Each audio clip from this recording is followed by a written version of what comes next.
How is your job related to the government?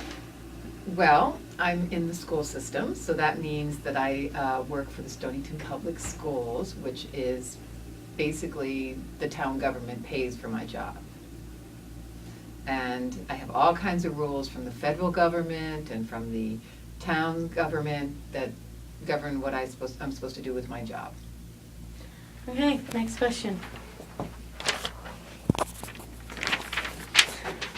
Okay. Does the government restrict the rules and regulations of your job?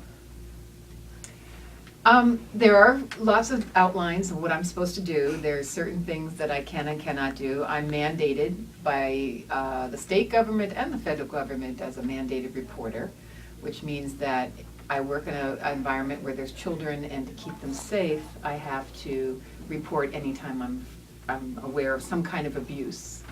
And I have 12 hours to do that, and very specific ways that I'm supposed to do that. What are the ways? Well, I have to call the 1-800 number, it's called the care line, and I have to report the abuse. I can do that anonymously, or I can do it, most times I don't, because the schools just report. And anyone in the school has to do it. And again, it's 12 hours that we have to do it. And if I don't, and then I have to follow up a paper, written paperwork for it. And if I don't do it, I could lose my job. Oh. Next question.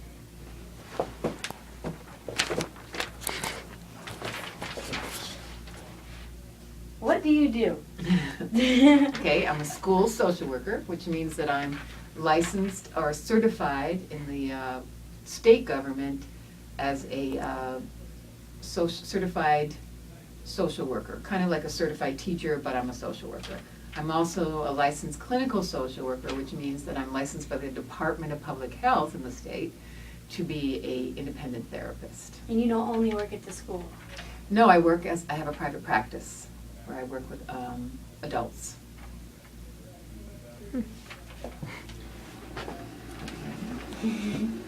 Next question. Next question. Do you enjoy working for a government-related job? There are some perks to working for a government-related job. One of them usually I say, they are pretty stable jobs. They're not jobs that disappear, but when budgets get tough, your job could be on the line as something that they may have to get rid of, kind of like what we're going through right now with our whole federal government. What are they going to cut because they can't afford it? They're usually jobs that you can get tenure. I've been here, I'm number 2 out of 7 social workers, so that makes me feel a little bit better, but nothing's etched in stone. How long have you been here? I've been here, this is my 15th year. Yeah, but the one good thing about working with usually working for a town, state, or federal is they do have pension plans that you pay into, which is always a plus. Last question. Okay. What kind of government do you work for / with, and how does it affect you and your job? I think I've kind of covered a lot of that already. I think that one of the biggest things about working for a government job is that basically you're reportable to the whole town. So basically everybody who votes and pays taxes are your bosses in the end. And it's kind of, and then you have all kinds of different, the Board of Education, the Board of Selectmen, everybody has sort of a domain over you when you work for a town government. And again, it's also good to be part of something like that. So how does it affect my job?